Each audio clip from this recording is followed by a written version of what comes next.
Wonderful. All right, good evening, everyone. It is just after 6:30, so we are going to get started. I want to give a brief intro to myself and then just mention a few other programs that may be of interest to you, and then definitely get started with tonight's content because I know that David has brought us a tremendous amount of material to go through. My name is Patty Smolin. I serve as your business librarian. I work with the reference department, and part of my job is to plan programming in 3 areas. Those areas are job and career transition, business growth and management, and financial literacy. So Medicare, Social Security definitely falls into that 3rd topic. We are welcoming back David Wylly, and I'm so pleased for that. I have a feeling I have been here now nearing 10 years, and I think David and I have been working together and reviewing and welcoming back his presentation for about 8 of those years, if I can remember that. So for those of you that are joining us from home tonight, there is some material that has been handed out in hard copy. After tonight's presentation, I will gather that material and I will send it to the email addresses that you have provided to us. I did want to make mention of a few other programs I have that are finance-based related, just in case they're of interest to you. And should you want to ask me more questions about them, I'd be happy to answer best I can. We have in the library, one of our e-sources is a Medigap tool. And my colleague Jean Dravitt did a program on this last week, and it was recorded and it's on our YouTube channel. So if you want information on how to go and review that program or also that tool, please be in touch with me. I'll have some cards here and I'd be happy to go through that with you. Also, our library is one of 19 other public libraries that is doing a financial fitness week. David has been a part of it for tonight's program, but also there is a program coming up on Wednesday, the 11th, Developing Retirement Income Strategies, and that is with Ed Gertson. And then an online program, these are all online. Terry Savage, if you know her from the Chicago Tribune, Terry Savage Talks Money, that'll be on the 18th. So I wanted to make mention of those other programs. If you want more information, I'll get a program guide and you could take a look and see what the description reads if that appeals to you.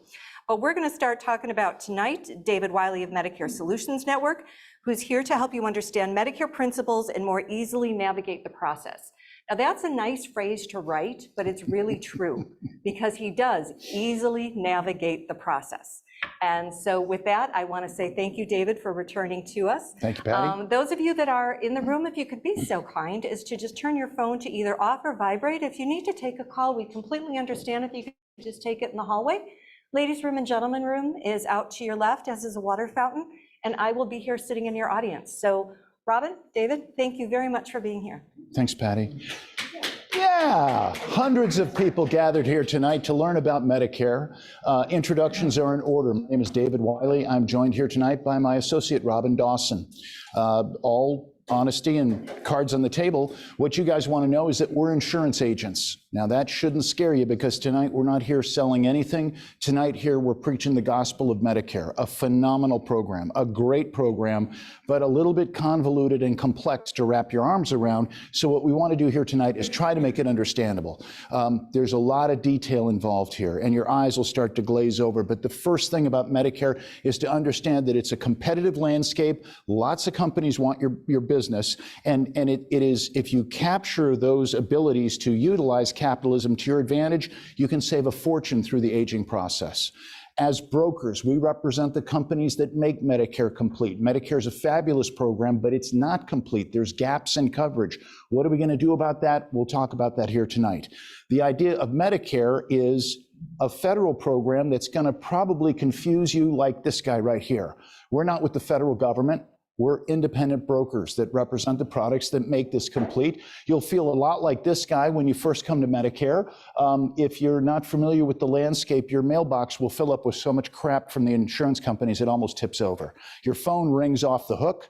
You're a very valuable commodity because you're a very unique individual. You're one of the 12,000 baby boomers turning 65 in 1958.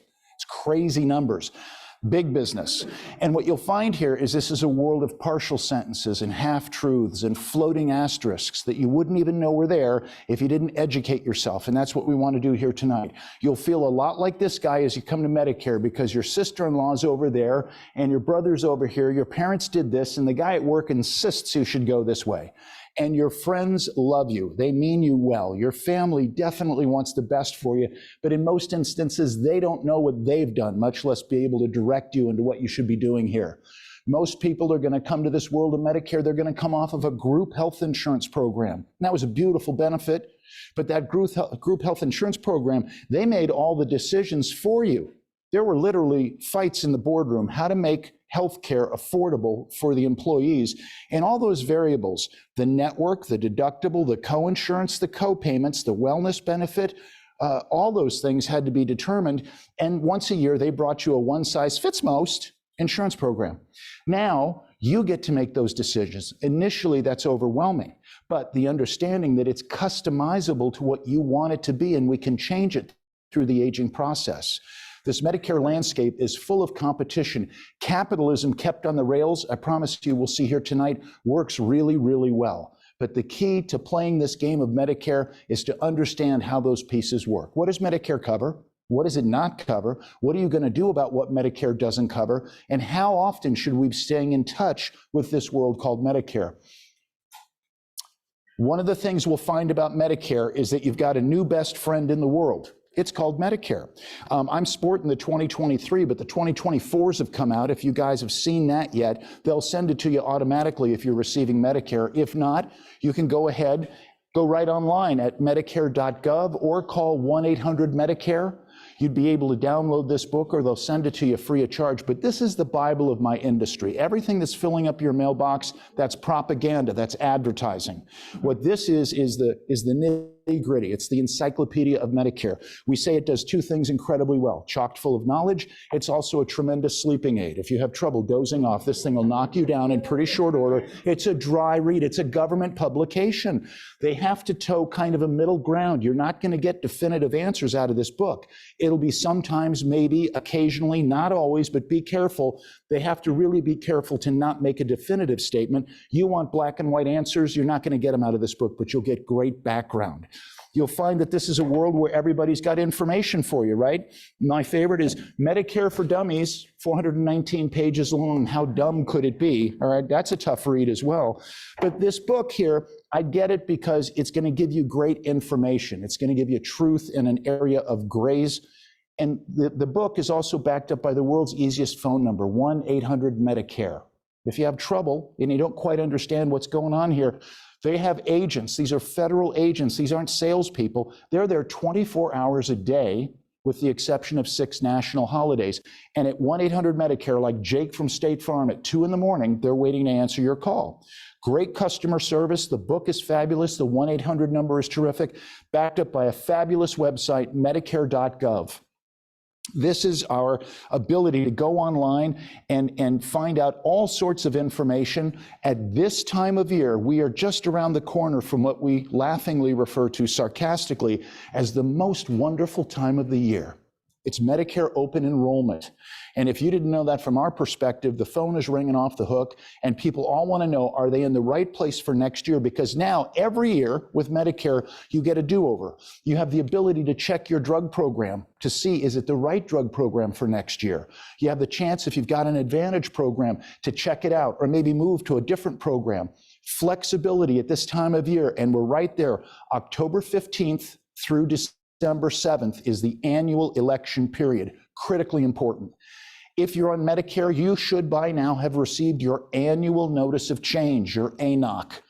The annual notice of change is where the federal government forces your insurance companies to lay out before you what's changing in the next year. This is critically important. This year, more than ever before, we've seen fairly dramatic changes in the drug programs. And if you didn't know what you were looking for, you could get blindsided.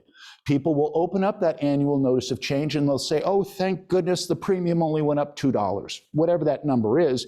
But it's not just the premium.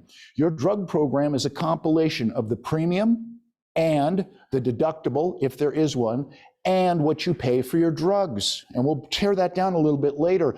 But what's been happening with several of these drug programs, the premium looks pretty good, but they've been monkeying around with the co-payments. This is critically important. Between now and December 7th, you need to take a hard look at that. Make sure you're in the best program. 1-800-MEDICARE. Medicare.gov gives us this device right here where we're able to go in, enter your medications, plug you into every one of the 22 drug programs available next year. 22, why 22? Competition is great. The more the better, because they're all keeping each other in check. They got to play by Medicare rules, but they got to show you their cards. Very important to be aware of that this time of the year, please. What's Medicare? Pretty simply, it's the governmental insurance program for folks over 65, but you can also get to it if you're under 65 and you've been declared medically disabled. That means you've been disabled for 24 months. You can automatically get into this Medicare. They'll send you the card. You can also, in tragic circumstance, if you have end-stage renal disease or Lou Gehrig's disease, or you go blind for some reason, you can get to this Medicare thing under 65. It's a wonderful program. It's a godsend for those people that are under 65. Over 65, it can frequently represent better coverage than what you had through the employer coverage. But the key takeaway from this slide, please understand, as good as it is, and Original Medicare is a phenomenal program, it's not complete. It was never designed to be complete. You were always expected to have skin in the game, reaching into your pocket for deductibles and co-insurance and co-payments and things of the like. That is where we're going to focus tonight, is what are we going to do about these gaps? How do we protect ourselves, not only today, but as we move forward into the future? This is where your journey begins, and this is the Medicare card. And you see here, interesting, it's both the same date. I wonder why that is, because Medicare always starts the first day of the month. Now, usually for our parents, I would bet that was the first day of the month in which they turned 65. That was as early as they could get it.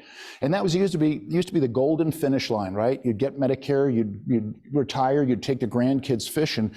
But the baby boomers have developed a different approach. There have been a landslide of events that have changed in this world. The most tectonic shift is that many baby boomers are not ready to retire at 65. Most baby boomers at 65 are in better shape than their parents were at 55.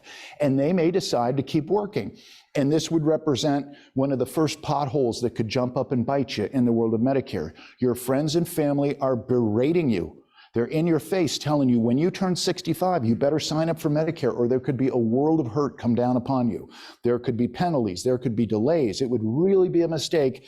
Got to sign up here.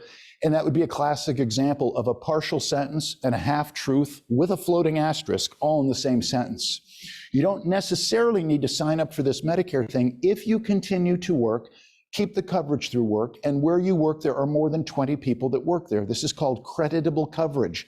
That's the term that says, I don't need to turn this on, I can wait. Your friends and family want you to, and we came across probably the worst example or the most tragic example that I've seen in my career. Worked with a woman not a month ago. Her husband was declared disabled back in 2000, but he stayed on her creditable coverage. He did not need to activate the Medicare A and B because he had her creditable coverage in primary position. That was the first payer. For 23 years, he's been paying a premium for the Part B that he never needed to pay because her coverage was primary. Critical mistake because they didn't make fully informed decisions. I feel terrible as I see her looking into the distance, calculating that had to be somewhere between $35,000 and $40,000 over the last 23 years that they didn't need to pay because her coverage was primary. Over 20, good, creditable coverage. Under 20, you would need to activate this. Medicare is comprised of two components, Medicare Part A, Medicare Part B. We'll tear that apart in a second, but understand A has no premium. I always get a kick out of agents when they say A is free. Yeah, you paid a boatload of taxes. They just don't charge you more for the Part A when you come to the party. But Part B does have a premium, and you might think twice about activating that if you're going to continue to work and you've got creditable coverage. You'd be paying for something you didn't need. We could go ahead and activate the A. Typically, that cannot hurt you because A has no premium. The only way that A could hurt you would be if you had an HSA, a health savings account type of coverage. HSA coverage allows you to make tax-deductible contributions into a bank account. You cannot make those contributions once you've activated A or B. We have a lot of people who've held off.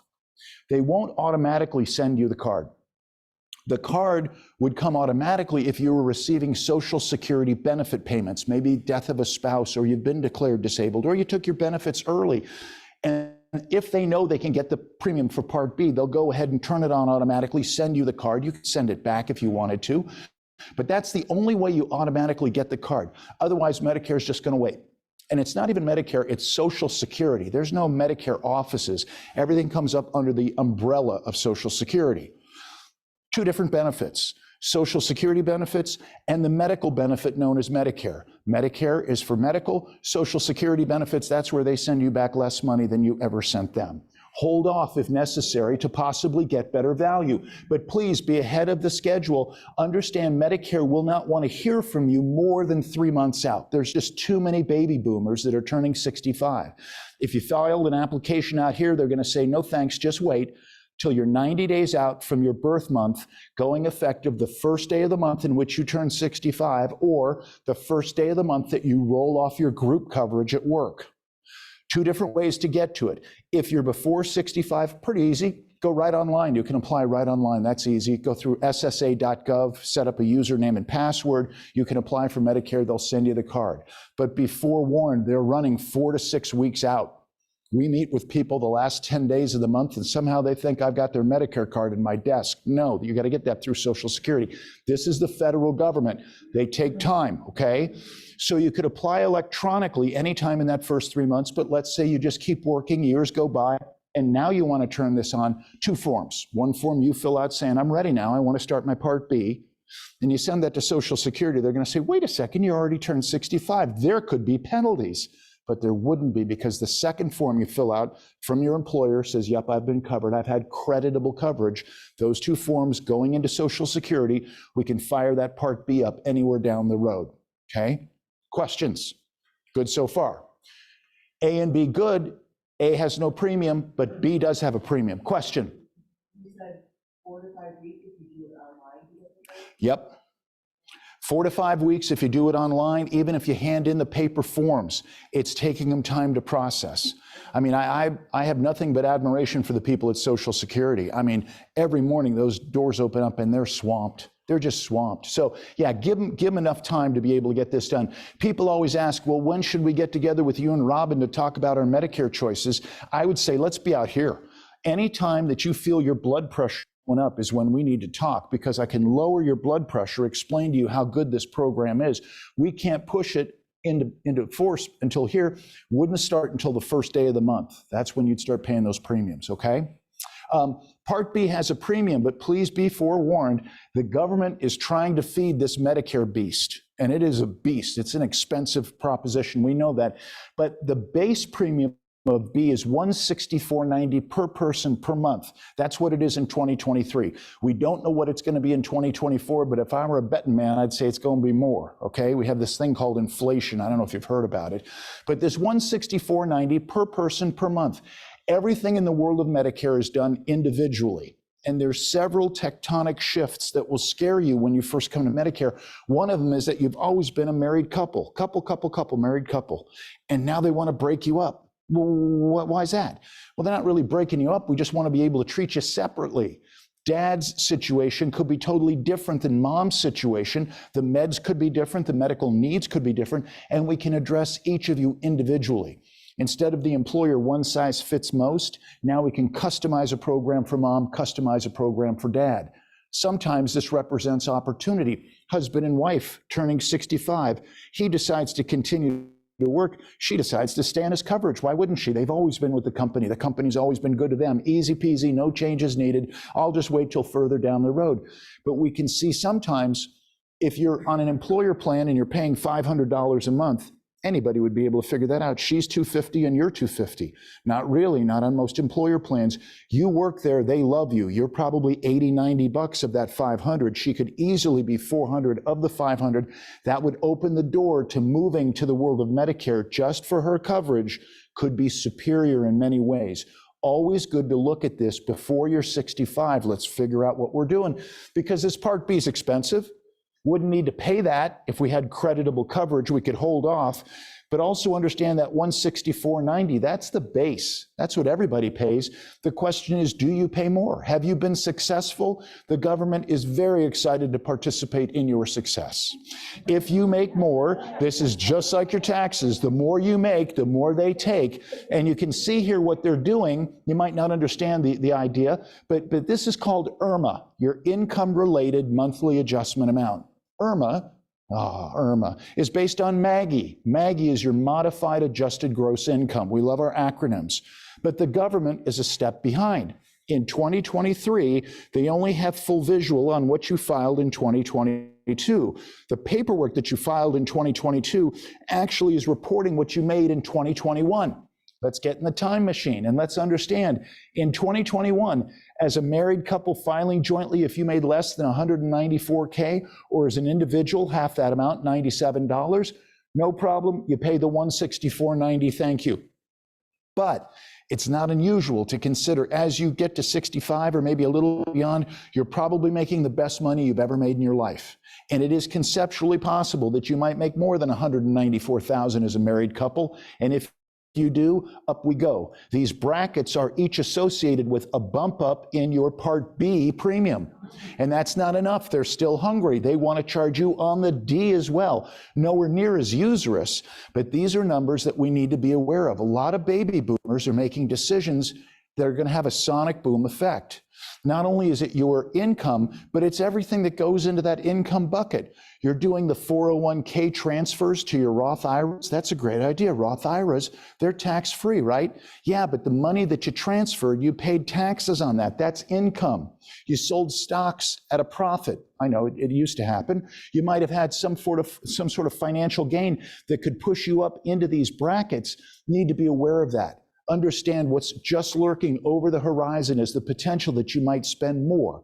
And many people don't fully comprehend that. As a result, we had a couple last year, they took money out of their 401k to help their daughter buy a condominium. That's wonderful. That's why you have money, is to help your children, right? One of the things that we do. They took out $5,000 too much. They veered over this number, and now they're both paying $65.90 and an additional $12.20 each. Not the end of the world. But it's money that they didn't need to spend if they understood the rules of engagement. I love my government. I just don't want to give them one more nickel than they're already taking. Be forewarned and be forearmed. No applause, please. Okay. So watch out for the B. Be understanding when you need to activate that and when you might want to hold off on it. And then let's talk about the different parts of Medicare. 4 different parts. We're going to talk about them tonight, but the key is this A and B. A and B forms the foundation. A and B is the platform upon which all else is built. A and B is terrific, and we're going to tear it apart here in a second, show you how good it is, but A and B is not complete. Because it's not complete, we might want to add additional stuff. A and B is between you and the federal government. We don't do that. We're not with the federal government. I can cheer you on from the sidelines. I can help you. I can make the road a little smoother, but this is between you and the people at Social Security. Once you've got A and B, you certainly want to consider a drug program. It would be foolishness not to, because if you don't take a drug program and you don't have that creditable coverage, indeed, there can be a penalty, and we'll talk about that. You might be intrigued by TV commercials. Anybody seen Joe Namath or William Shatner or Jimmy J.J. Walker? All these guys hawking these things called Medicare Advantage programs. That's a different way to handle your health insurance. But understand for a brief moment, the government is not running Medicare for $164.90 a month. That can't be done. It's way more expensive than that. That's why they're trying desperately to collect more money. Advantage is an idea where they would step in and quite literally replace original Medicare. That has its pluses, it has its minuses, but we'll talk about that here tonight. This is the Medicare roadmap. Patty wanted me to assure you at home, we'll send you this as an email attachment if you'd like. Everybody have one of these. Call it the roadmap to Medicare, and I like it because it's simple. Let's try to keep this simple and try to keep it on the rails without going crazy. This is the view of Medicare from the Goodyear blimp. Looking down on the field of play, understanding that I've got to have A and B to do anything else. A and B is from the federal government, forms the foundation. A and B, good, but not complete. Once we've seen what it doesn't do, then we're going to think about maybe how do we make it more complete. You'll have 2 pathways to choose from. One pathway called original Medicare. We're going to add a drug program, we're going to add a supplement, and those three pieces, acting in concert, will provide your coverage. There's a lot of good things about that. It's budgetable, it's massive in its network, it can keep your out-of-pocket very low, or there's this idea of advantage. And on your sheets, if you do me a favor, please scratch that out where it says Medicare, because we're finally starting to be a little bit more honest with the people of the United States.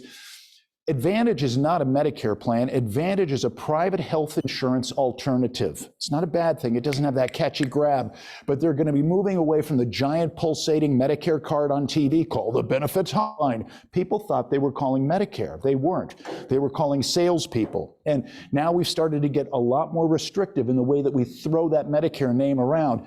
Advantage is a private health insurance alternative where all these three parts over here are combined into one card, one company, one package of benefits. Advantage can offer some additional bennies that they tout on TV, and we'll talk more about that. But the idea here, a private insurance company has stepped in to replace original Medicare. Still got to have A and B, still got to pay Part B, still got to pay IRMA if you owe IRMA. But here, the attraction is much lower premiums. How do you get to lower premiums? Nobody's giving away nothing for free. You get to lower premiums because you've agreed to certain rules of engagement. On Advantage, typically it's a more limited network and typically has the potential for higher out-of-pocket on a pay-as-you-go chassis, co-payments for everything. Both pathways have their positives. Both pathways have their negatives. What we want to understand is, what do those two pathways look like? Well, first place to start is, let's start at the beginning. What do you get from the federal government for your $164.90? Let's talk about Part A. If there was one word for Part A, just write down facilities or buildings if you prefer.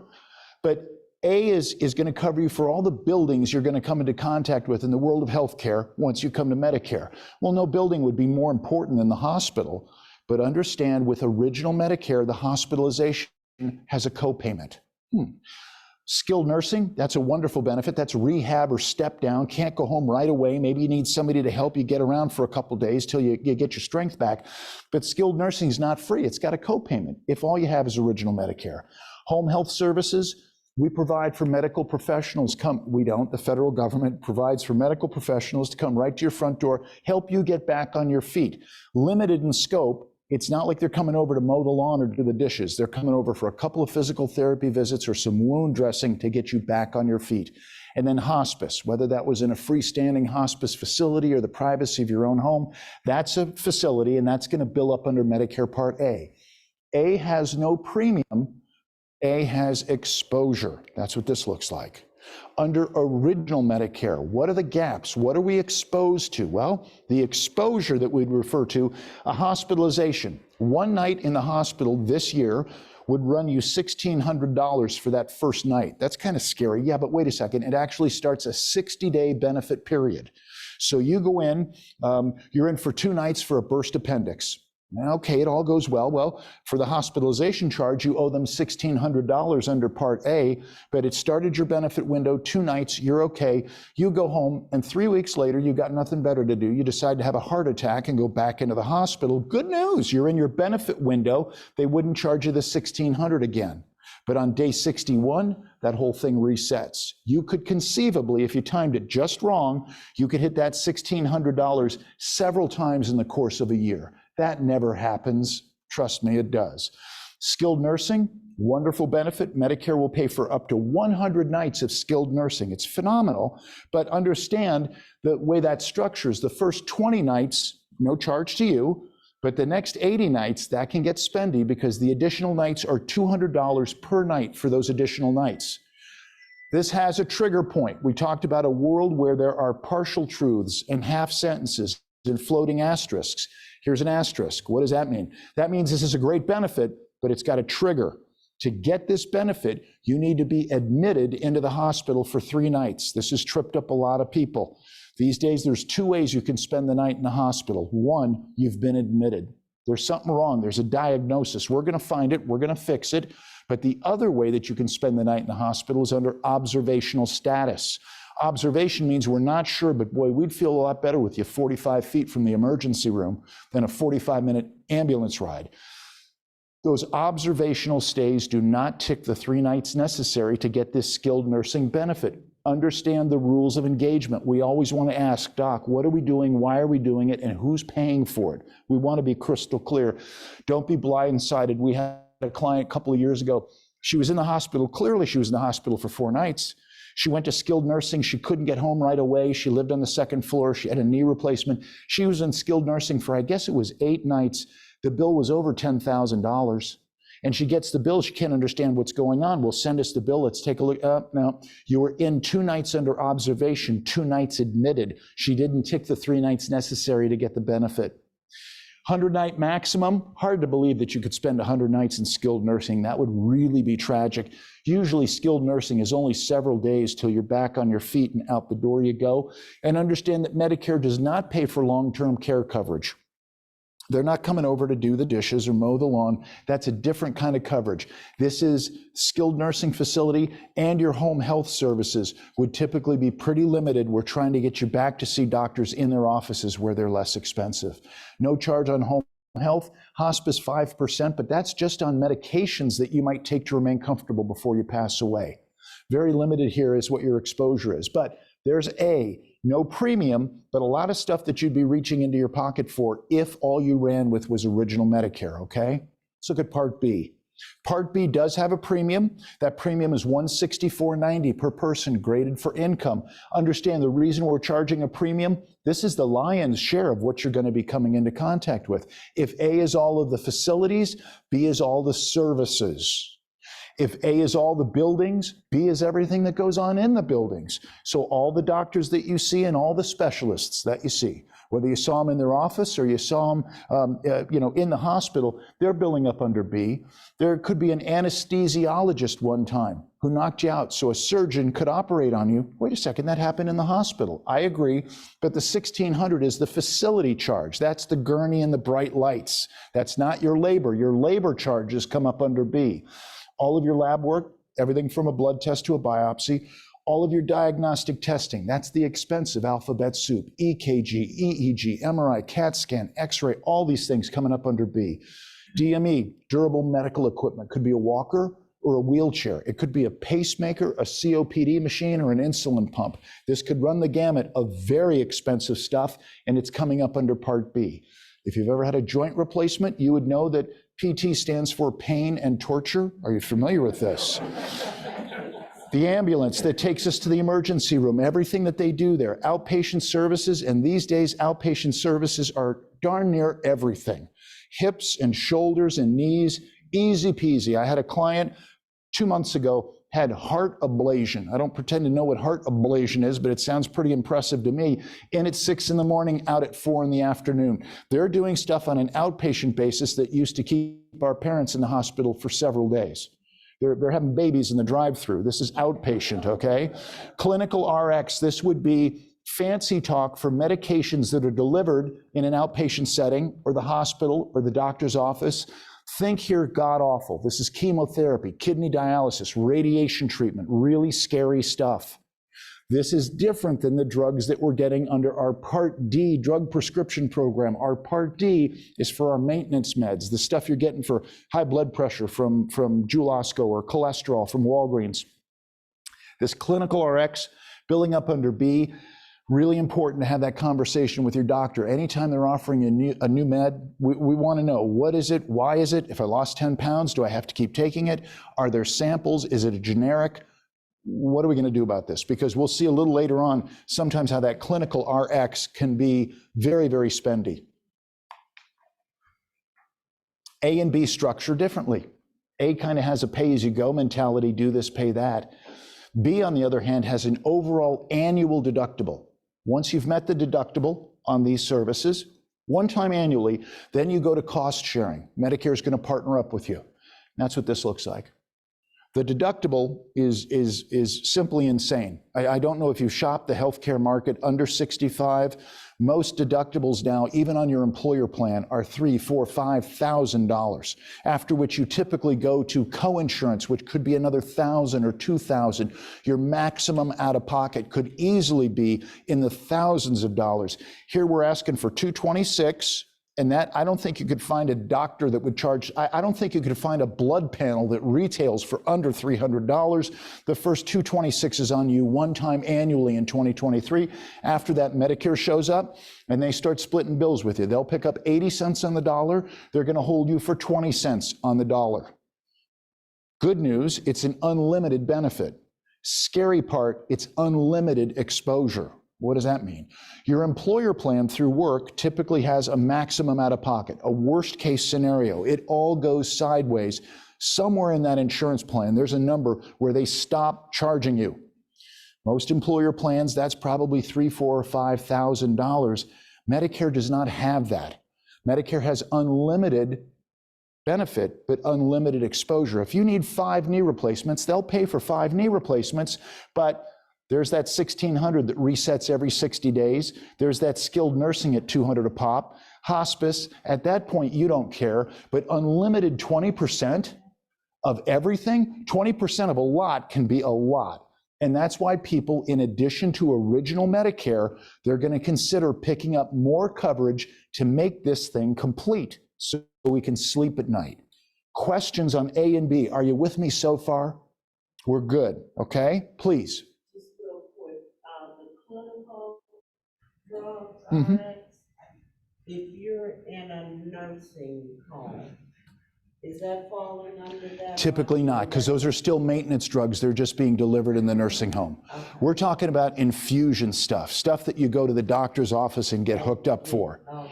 And it doesn't count if you go to Jewel Osco and you get the shot and you take it to the doctor's office and say, hey, well, no, that doesn't work. It's got to be something that they order, okay? A and B, really good.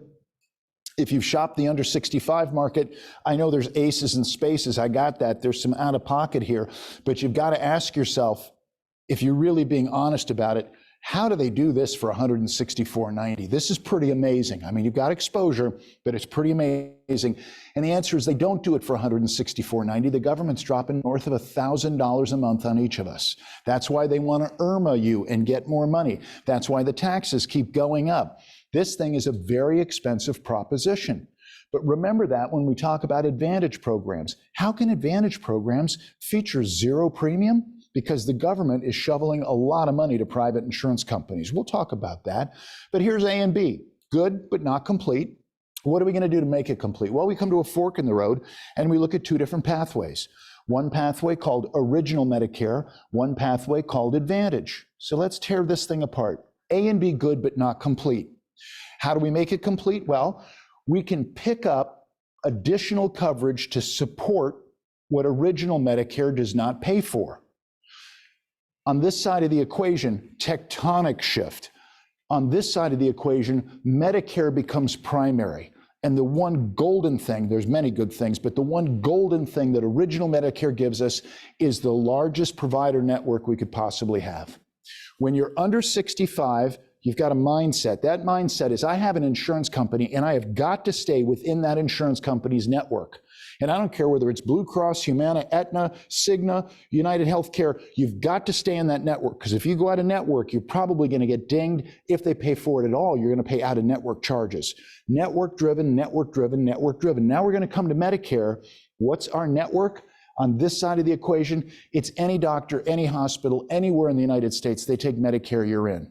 Phenomenal, huge. Medicare's the network, Medicare's primary, Medicare does the billing, Medicare does the negotiating, Medicare does all the paperwork, but wait a second, there's leftovers. What are we going to do with the leftovers? We send them to secondary insurance, and these guys can stand behind Medicare and pick up some, or literally even all, of what Original Medicare doesn't cover. But these guys, you'll start to get an appreciation of the world of Medicare. These guys are kept on a very short leash. Medicare tells them how they're going to sell these products, not the insurance companies. If you've shopped the under 65 market, your head almost explodes. Humana uses different language. Blue Cross has a different network. Aetna uses different colors. United Healthcare's got different co-payments. The other guys have a different drug formulary. You cannot make a direct comparison. Medicare says, we're not playing that game with seniors. We're going to level the field of play, and we're going to force you all to sell the products the way that we say, not the way you say. And here's the second page in your handout. This is the field of play that's known as Medicare supplements. We call them supplements because they supplement what Medicare does. Or if you prefer the term, we call them Medigap plans because they fill in the gaps of what Medicare doesn't cover. The field of play. Medicare has base benefits. That's what we just tore apart. That's what A and B are getting you. Good, but not complete. Now Medicare allows for 10 different packages of benefits, 10 different levels of coverage. My God, why 10? Because different people have different needs. On this field of play, we've got the penthouse, we've got the everything in between. What's prudent for your situation may be totally different than your sister. Don't do what your neighbor did just because he's smart. He might have chosen brilliantly for his situation, but maybe totally different for your situation. But understand the field of play. Medicare's got base benefits. Medicare has 10 packages of benefits, but Medicare says what those packages represent, not the insurance companies. If you looked at N as an example, N for nice, N is a package of benefits that Medicare says what N does, and Medicare's primary. Wait. So you're telling me that N from Blue Cross Blue Shield would be similar to N from Mutual of Omaha? No, it's not similar, it's identical. Medicare says what N is, not the insurance companies. Yeah, but wait a second, I know my doctor, 65 thinking here, I know my doctor takes Blue Cross Blue Shield. Does my doctor even take Mutual of Omaha?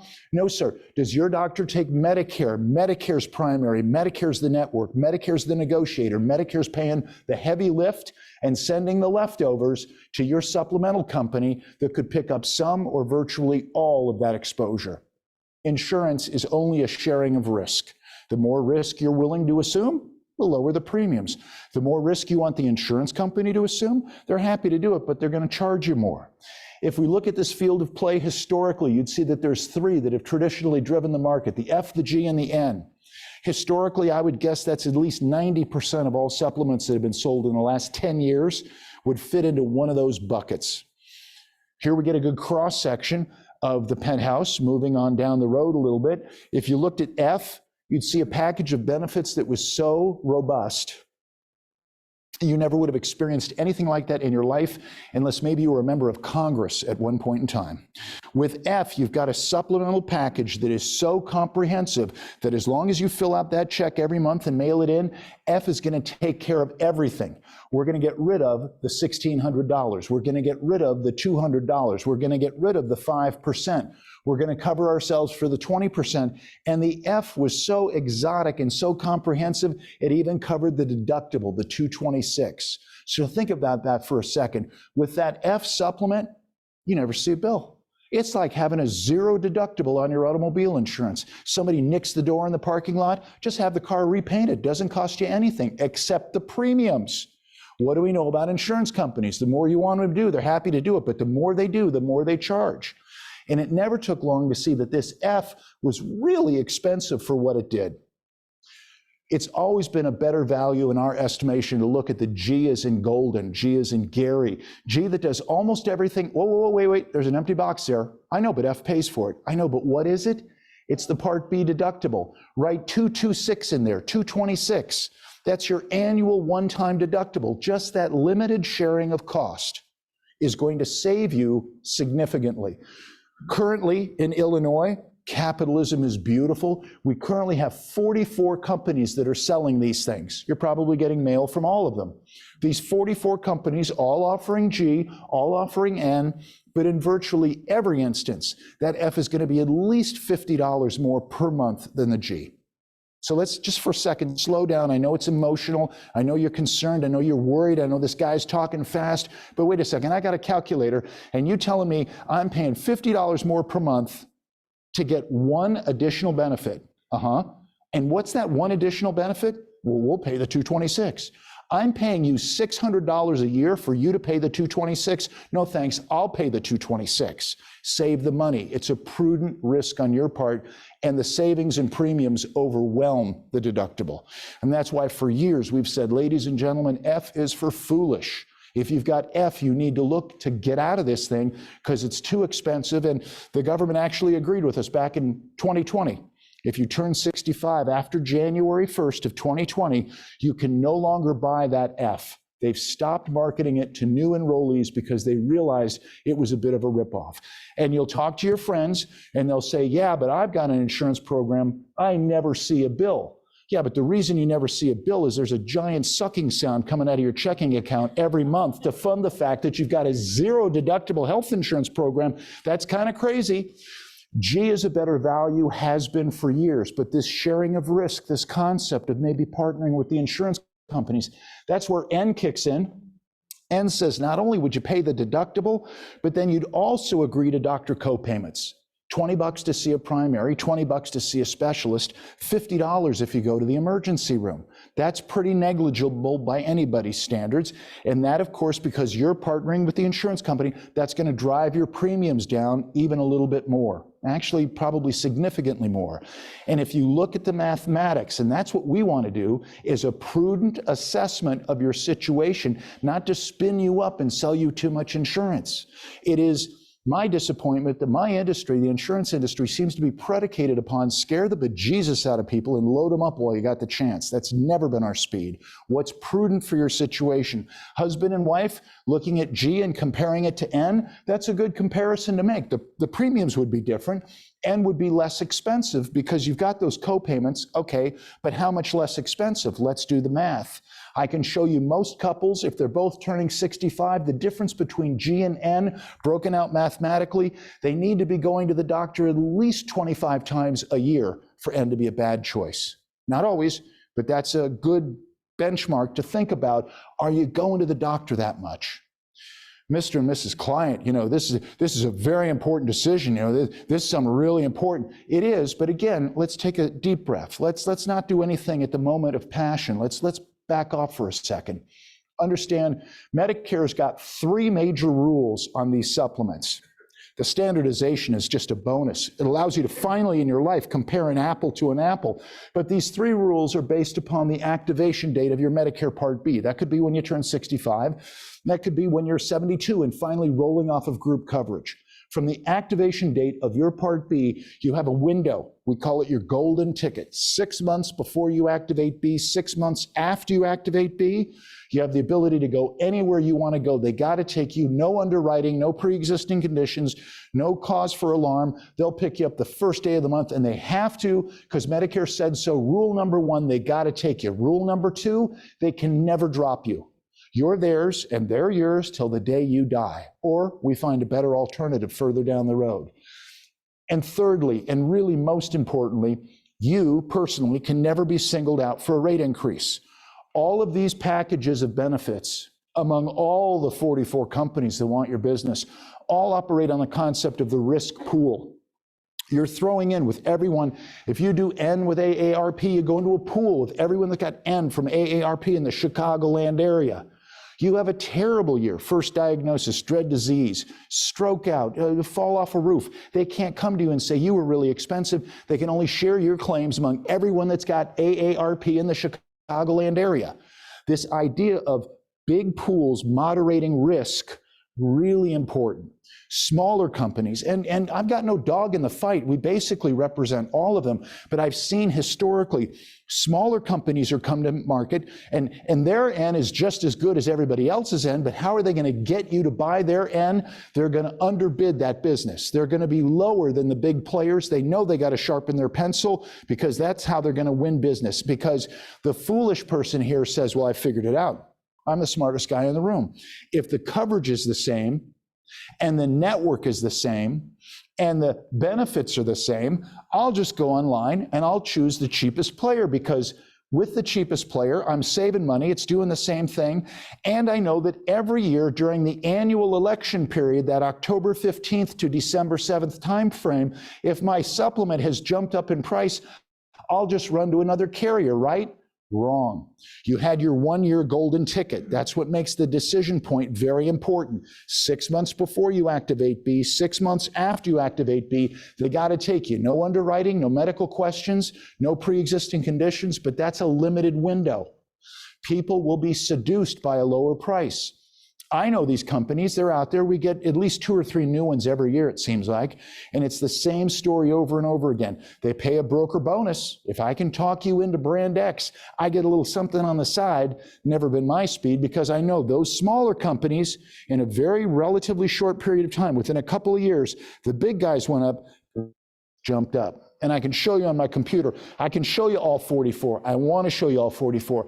I can show you the ones that were the least expensive 2 years ago. They ain't the least expensive anymore. They're not even close. They've leaped over the other guys, because with a very small risk pool, it can work. It really can. And if your risk pool is marathon running monks, vegetarian marathon running monks, never file a claim, you got a chance. But there's always the one guy that needs a lung transplant, and everybody's rates go up. Moderating risk over a huge pool is just smart business. You want to know about that when you look at these. It's not just the premium, it's the track record, it's the history, it's the financial rating. What have they done track-wise? That's what we want to look at. And it's pretty simple when you do that. There's only a handful of companies that are really worth your money, worth the investment. I don't want to hitch your wagon to a B- company. I want to make sure that they're going to be there in 10 years, 20 years to pay claims, and they're not going to price you out of house and home. These go up every year. There's no two ways about it. We get older. We don't expect you to get markedly healthier. And these increase, which makes that first decision point really important. Think about risk pools. The rate increases are going to be based upon the utilization of the pool that you're in. We see G's a wonderful place to be. It's the best sleeping pill that money can buy. Once you've paid that $226, done. MRI, CAT scan, X-ray, iron lung, kidney transplant, $226, done. But most people aren't utilizing the healthcare system to that extent. And G has a place in the market, but I'm not picking on G people. I'm just saying, as an actuarial, if you're a bean counter, you're looking at G and you're understanding that group of people in G have a certain mindset. Or maybe they've had a brush with dread disease, or skeletons in the closet, or storm clouds on the horizon. Gee, is wonderful, best sleeping pill money can buy. But who takes a policy that's got doctor co-payments? Somebody that's not afraid of doctor co-payments. Who's not afraid of doctor co-payments? By definition, pretty healthy people. Pioneer stock. And we can see this reflected in the rate increases. We had a major player just this year. Their G's went up 5% for the year. That's very reasonable. 5% is very reasonable. It's a good number. Their ends went up 2%. That's a difference of 3%. That doesn't mean anything. No, but you're starting with a bigger base and you're going up faster than the one that starts with a lower base and goes up slower. If it's a difference of 25 doctor visits today, what do we think it's going to be in 10 years? It's going to be a lot more doctor visits. This can make sense, but again, a rational assessment of your needs. No deductible is more expensive than the deductible. The deductible is more expensive than the one that's got the doctor co-payments. We even have a supplement that's got a higher out-of-pocket. It's called high deductible. Says that of all those charges we discussed, you'd be willing to absorb the first $2,700. If after $2,700 you file any more claims, facilities and services covered 100%. That's a bigger out-of-pocket. What is that doing to premiums? It's driving premiums down. Remember that when we talk about Advantage programs. How can they offer programs with a zero premium? Okay, higher out-of-pocket. Okay, so this idea of Medicare supplements, questions. You guys are far too quiet. Robin, anything on chat? Yeah, just a general question that supplements work nationwide, and they do. True, because it's any doctor, any hospital, anywhere in the United States that take Medicare. You're in Key West or the Grand Tetons, you're good. That idea is very important. Everybody has a different value equation. When we talk about Medicare, we talk about what your needs are. Everybody's unique. How's your health? That's important. How are your finances? That's critically important. What's your lifestyle? Do you travel a lot? Okay, that's important. What's your risk tolerance? I've got people who still buy the F because they just want to know that everything is covered. Okay, I got it, but it would be remiss to not show you what all your options are. And that's what we do. As brokers, I can show you the whole field of play. I've got no dog in the fight. If you like one company because your mom was in that company, great. Let me at least show you the others, show you the comparative, and then I'll gladly do whatever you want to do. But it doesn't make sense if you're not making fully informed decisions. Many people will work with a captive agent. They don't understand that they're only looking at one company from one agent because he got your lead given to him. He agreed that, thank you for the lead, I'll only show him your stuff. Well, if that's the case, you might be excited to find out that your best drug program would be their least expensive drug program. That's a fabulous thing. But I'd hate to burst your bubble and tell you their least expensive drug program is $27 a month. You don't need that. You need the $8 drug program. It's going to treat your meds just as good. That's what's so important about that annual election period. A and B, good. Add a supplement, make it more complete. Wouldn't be unusual. Dad likes the N. Mom likes the G. I'm fine with that, but let's keep it with the same company because most companies have discounts available. Most companies, you've got that 1-year golden ticket, right? 6 months before you activate B, 6 months after you activate B. Most companies, in fact, 43 out of 44, if you want to move outside that window, they'll gladly listen to you, but they're going to underwrite. They're going to ask medical questions, and they can prevent you from making that move. They don't have to take you. They had to take you during that first year, but now they don't have to take you. But in Illinois, and I'll tell you, there's 2 words you will rarely hear in the same sentence. In Illinois, we have a blessing, okay? We've got a Medicare supplement company that does not ask medical questions. That's a blessing to be able to move that 85-year-old guy who took F because the agent convinced him it was the best possible coverage. Well, it was the best possible coverage for the agent because it was the most expensive thing he could buy and paid the highest commissions, but it might not have been his best option. But even at 85 with COPD, I've got a supplemental company that even though he's pending a kidney transplant, or even though he's got dread disease or just had a heart attack, we've got one of these companies that would accept him without underwriting. Maybe we move him to the G. If his health is reasonably good, maybe we even move him to the N. One of the biggest mistakes that people make on this field of play, they make one decision, they throw it in the drawer, and they never look at it again. That's important. We need to revisit this to make sure that we're getting the best value out of our finances, okay? Questions on supplements? We're moving on. Fasten your safety belts. Okay, if I haven't lost you yet, please. So I put 3 things in that. So in that example, we were able to do that year. So Yes. every year you're saying it should be different. Supplements, we can change these every month of the year. Common misconception, and again, partial sentences and half-truths and floating asterisks. The concept here for most people is that every year during the annual election period from October 15th to December 7th, that's when I can change my supplement. No, you can change a supplement every month of the year, and we go back to clients frequently. We're monitoring their rate increases. If they've gone up beside a certain percentage that we recognize, we can go to them and say, hey, look, if you can get through medical underwriting, 44 companies want your business. Let's take a look at that. But even if you can't get through medical underwriting, as of the first of any month, we can move you to a company that would accept you and cover you fully as of the first of the next month, please. Part D isn't part of this yet. Not yet. We're just getting warmed up. Are you kidding? I mean, you guys are going to be here till breakfast, for God's sake. So Patty's got donuts coming in a little later. A and B, good but not complete. We can make it complete-er with a supplement. Do we want the penthouse or the pup tent? Let's talk about that. What makes sense? But now we need a drug program. And again, the beauty of Medicare, 22 programs want your business. 22 programs beating each other over the head, but they got to play by Medicare rules. Medicare says this is the formulary, this is the menu of drugs you can cover. You don't have to, but you can cover these meds. Okay, so then 22 combatants go to war and try to figure out, well, do I want to do all generics or do I want to do all brands? Or do I want to do a mixture? Or do I only want to partner with Walgreens or CVS, or maybe I'm only going to work with Walmart? But these 22 programs got to show us their cards. And as of October 1st, we are now in the zone. We can see all 22 plans for next year. It's an amazing field of combat. But we open, hard to imagine, but next year we have a Medicare drug program that the premium is $0. Hard to imagine, but true. And next year we go all the way up to where the most expensive program's $135 a month. Well, as you might imagine, this guy's in pretty good shape, not taking much of anything. This guy's a wreck, but he'd pay a higher premium to get a broader selection of drugs at a lower copay. All these drug programs go to war. Play by Medicare rules. You do not have to take a drug program. That's a common fallacy. You don't have to take a drug program, but if you don't, we're not going to forget about you. We're going to wait. And somewhere down the road, and we had a woman just last year, her son called because she needed to start taking, it's a miracle drug. If you guys know what Eliquis is, it's a blood thinner. It retails for about $600. And mom didn't have a drug program.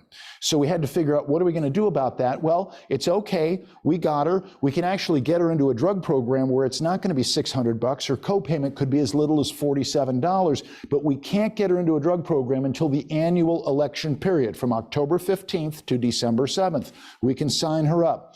Good news, we get her a drug program and that can start January 1st. But sour note to the conversation, she never took a drug. Actually, it wasn't her that never took a drug program. It was her husband who said, I'll be damned if I'm going to take a drug program. I'm not taking anything. And anything I was ever going to take is going to be generic. So I'm not going to waste my money on a drug program. So he didn't. Well, here she is now at 90. He checked out about 10 years ago, and she's staring at a late enrollment penalty. It's negligible. It's only about 35 cents per month. Good ballpark number. But that's 35 cents per month. Per year. 35 cents a month is about $4 per year. $4 per year times 25 years. Her late enrollment penalty is roughly $100. Okay, but that's not one time. That's every month for the rest of her life. Oh, she says, I was willing to pay the $100, but now wait a second. Now you're telling me it's every month. I'm on insurance, so, and luckily, I only take care of it. Gotcha. And that's been a blessing. And on the drug programs, Well, I have a whole different insurance. I'm sure. I'm gonna go there. No problem. I'll talk to you later. No problem. But that idea of insulin's a great example. Insulin used to be hundreds of dollars, and now through legislation and competition, it's come down to $35 a month. It's a beautiful thing if you understand the field of play. Got to be engaged. She's going to pay that late enrollment penalty. That's a bummer, but she's going to get that Eliquis for $47 or so per month. That's fabulous. But understand there are stages of coverage that she's going to move through because of that expensive program. All of the drug programs are going to have different formularies. What does that mean? That means different programs cover different meds. That formulary will look like this: 5 tiers of drugs. Used to be your employer plan was 3 tiers of drugs. There was generic, there was brand, and there was specialty. Medicare breaks it up into 5 to facilitate even more specialization, customization, and competition. These tiers, tier 1, going to be preferred. They're the preferred generics. They've been around forever. They're metformin and lisinopril and lodipine and atorvastatin. There's any number of them, and they've been around so long that the copayment is very little. In some instances, it could even be a 0 copay. They're so inexpensive. Tier 2, non-preferred generics. That just means they're newer to market. Crestor recently went generic. Rosuvastatin calcium is now the Crestor. Higher copayment because it's a newer generic. Preferred brand name drugs. These are drugs that are advertised on TV. Tier 4 drugs, these are drugs that are advertised on TV by famous people, okay? More expensive. Your copayment is higher because it's a newer drug and it's got a higher copayment. And then tier 5, you don't even want to consider. Tier 5 is the things that really keep you awake at night. Anti-rejection drugs for transplants, AIDS medications, maybe even chemotherapy that you could take in the privacy of your own home. There is such a thing now. It's a pill, it's a miracle. And you can take it right in the privacy of your own home. But understand that miracles don't come cheaply. And that same drug that you might, instead of taking that pill at home, you might go down to the doctor's office and get infused every couple of weeks. Well, if it's infused in the doctor's office, it's billing up under Part B and can be far less expensive than the med that you're taking in the privacy of your own home.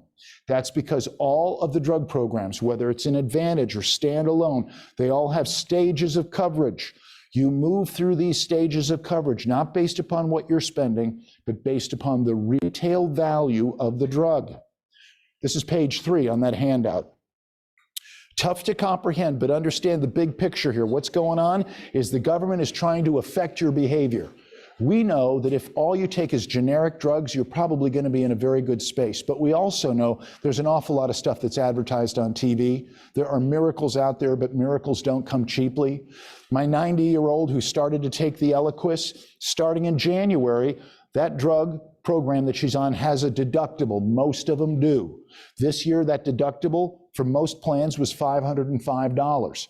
That means that first Eliquis is going to hurt because that's a $600 drug. But hang on, bite the bullet, get through January, get to the initial stage of coverage, and boy, there's a big sigh of relief because now she's not paying $600 for that drug. The drug program we put her in was actually charging her less than $50 a month for Eliquis. That's a deal for a $600 drug. I know, that's why we got a drug program. We got protection. But understand, when she's paying $47, they aren't tracking what she's spending. They're tracking the retail value of the drug. She says 47, they say 600. She says 47, they say 600. She says 47, they say 600. Right up until this year, if she crossed over a threshold. This year, 4,660. Next year, 5,030. Goes up a little bit, but that retail value of her drugs, well, it's $600 a throw. That would be be somewhere between the 8th fill and the 9th fill. She's going to cross this threshold, and that's going to move her from the initial stage of coverage into the coverage gap or the donut hole. This is where now she's still covered, but she's responsible for a higher percentage of participation. Now she's not paying $47 for that drug. She's paying 25% of the retail value of the drug. This is where she goes from $47 a month to $150 a month because it's a $600 drug. Robin and I get these calls this time of year all the time. People very confused. Their neighbor suggested that they call us. I'm happy to help. What's going on? Well, I've been going to Walgreens every month and my drugs have been $80. And I'm taking some pretty expensive stuff, but $80 seems fair to me. But now I just went to pick up my meds and they want $493. How can that be? So, well, I don't know, but it sounds to me like you might have fallen into the coverage gap. And they will say, I can't have fallen into the coverage gap. I've only spent $800 this year. No, sir, it's not what you've spent. It's the retail value of what you've acquired that's driving you through these stages. You can actually get out of jail, you can get out of the donut hole, and this next year, the good news is, this year, if you got to catastrophic, it was a 5% copayment. That's pretty cool, but next year it's even better. If you claw your way into catastrophic, you pay $0 once you get there. There's been a godsend for several analysis that we've run, people who, some of these meds that hopefully you never come into contact with, but if you know Humira, or you know Enbrel, or you know Cosentyx. I mean, there's Skyrizi. You know the Skyrizi guy with the red arm? And he takes Skyrizi and the red arm goes away? Good for him. That's like 15 grand a month. That is crazy. But he's going to blow through all these stages and get here. We're told running the math with crazy expensive drugs should, well, it's easy for me to say, should only run them somewhere around $3,500 for the year. Now that's crazy when you think about a drug that retails for almost $200,000. Crazy. Good for them. Understanding these stages of coverage, critically important. Understanding that one company may have your drug as a tier 3, another may decide it's a tier 4, another may not cover it at all. So we've got to understand our drugs and how they're treated. We've got to understand the stages of coverage. We know to avoid the late enrollment penalty. That's silly. Even if you're not taking any medications, we want a drug program to avoid penalties and lockouts further down the road. We know that it is a musical chairs. This time of year, we can change your drug program if there's a better value. If you don't contact us, contact 1-800-MEDICARE. Go to Medicare.gov. Find yourself a SHIP counselor. These are heaven-sent people who volunteer to help you do this, and they work at most community centers. Patty, I think you said you had a program on that was even talking about this. There's any number of resources that you can use. Just don't let it sit in the drawer because you could be missing out.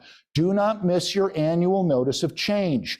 We've seen several companies this year getting kind of cagey.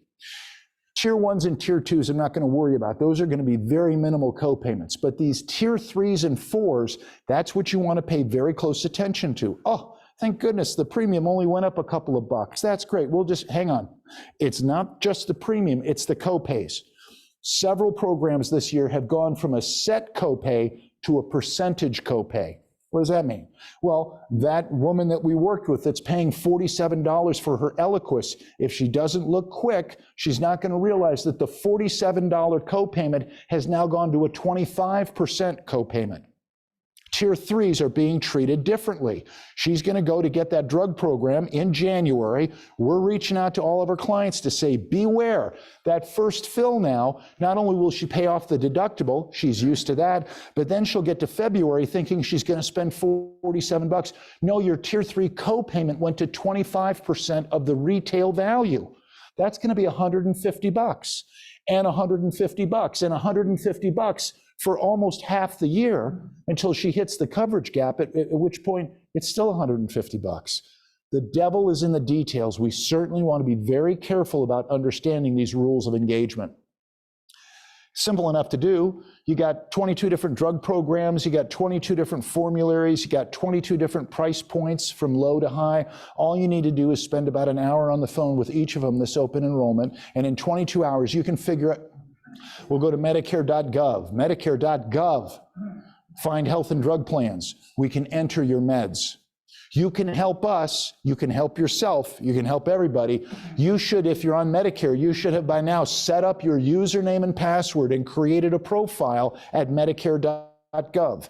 We can enter your meds in there, and that allows us, when you call on the phone and you say, I don't know, am I in the best drug program? I'm going to say, please, I'm not going to use it for nefarious purposes. Give me your username and password. There's your meds. This time of year, we cannot sit at the computer and punch in your 17 medications. But if you've already entered it, happy to give you the analysis based upon that information. We can make smart decisions if we know what you're taking. This tool right here allows us to do that. You had a question? How often is that being reset? Typically, it's solid for the year, but we have seen some mid-course adjustments, generally speaking. But what you'll see, which is interesting, one company will say that your Eliquis is worth $523. Another company may say it's $675. All of those variables are calculated here at Find Health and Drug Plans. You could, if you wanted to, go down the rabbit hole and figure out what you'd spend in each one of these columns. Your head's going to explode. Please don't do that. Go to Medicare.gov, and what they'll do is they'll add this, plus this, if this, and this into one number. Just give me the whole enchilada. What is that? Well, it's going to have everything combined into a single number, and then Medicare sorts it from first to worst. And we can see based on overall expense. The $4.90 program might be the worst one for you, but it's got the lowest premium. I know, but premium's not the issue. It's the whole thing that we're looking at. And that ability for Medicare to give us that information is phenomenal. It's wonderful. The thing to understand, though, is when you look at those numbers, one company may not cover your drug. One company may not cover it at all. And if that program doesn't cover your drug, the default position on Medicare.gov, they plug in full retail. That'll scare the pants off you, because you'll see some drug programs that sport really big numbers. But that's where we use all the tools in our toolbox. Everybody hip to GoodRx? We understand GoodRx is a tool that allows us to check a reality check. Well, if I didn't use my drug program and I ran it outside of the drug program, all I've got is a prescription, your coupon, and cash. How much is it? GoodRx helps us to understand that. Please, you had a question. It's one of the tools in the tool chest. You're looking at a whole bag of golf clubs. That's one of the clubs that we use. You'll find that Medicare is notoriously slow on the uptake of generic drugs. They wait a while before they consider it to be fully functional, and they don't worry about side effects. We saw that with Lipitor. Lipitor went generic for a couple of years there. The generic was just as expensive as the brand. But now the generic has been in such full distribution, you couldn't even run Lipitor through your drug program. You'd find it's full price. The generic is so fully functional. And we see right now a great example, Cialis and Viagra have gone generic. Haven't run that, now that you mention it, through the 2024 programs, but through the 2023 programs, if you use your Part D, you're going to pay almost $100 for a drug that you can get at GoodRx. Oh my Lord, it's at Mariano's for $9. That's a reality check, and we don't have to do this. It is your God-given right to spend too much money on your insurance. Be my guest. But what we don't want to do is leave money on the table. We just want to make sure we're getting value. I don't mind spending money for stuff as long as I know I'm getting value, and that's what GoodRx does for us, okay? Drug programs. The drug programs here, we can go to Find Health and Plans, we can enter your meds, and we'd run a report that looks like this. We can show you what next year looks like. Please don't call me in August and say, I am stunned that I've got this thing called the coverage gap.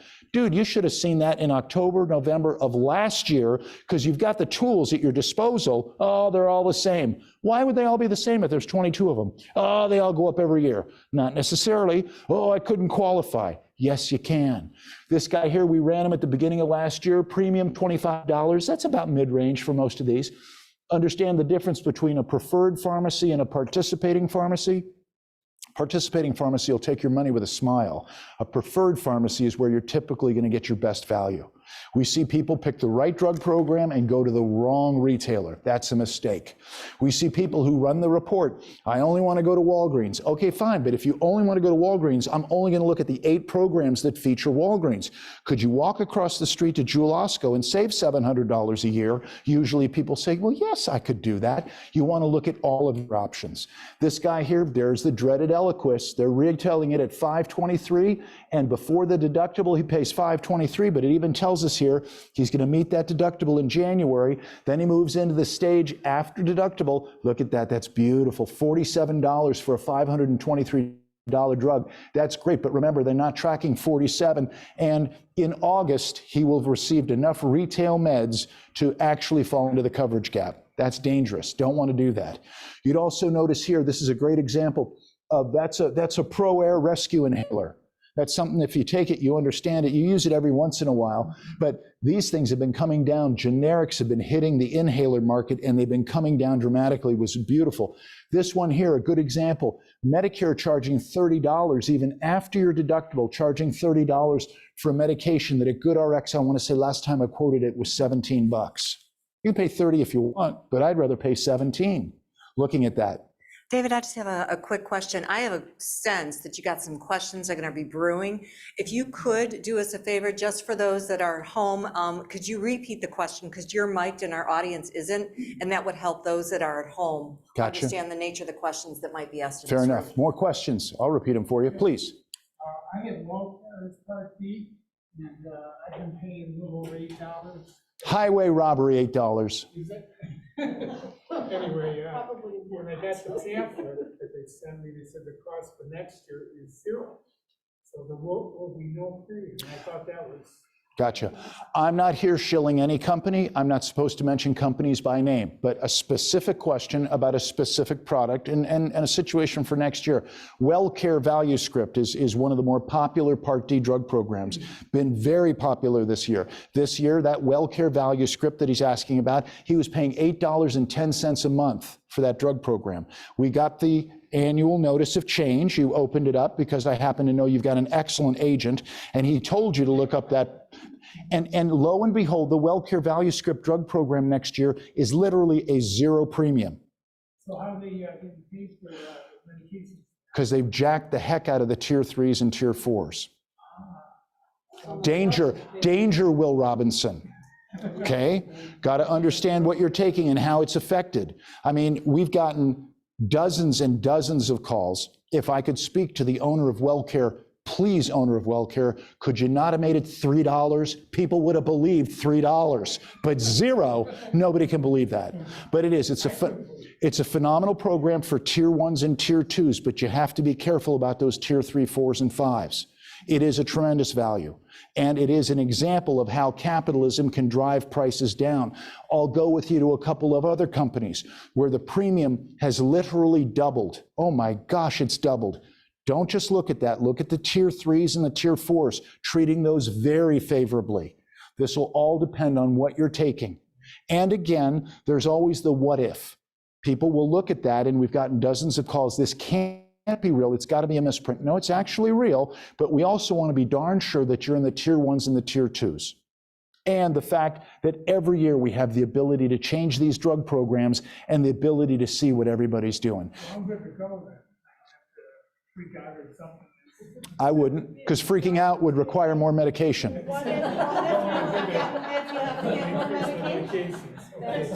I'd be concerned about if something happened and you needed to have other medications. And I would know that you'd be able to change every year between October 15th and December 7th.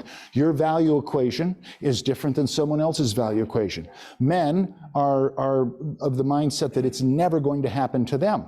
Women have this gene that says, what if, what if, what if? But that's, then if you did not sleep well at night because of that program, let's get something that could be a little bit more robust.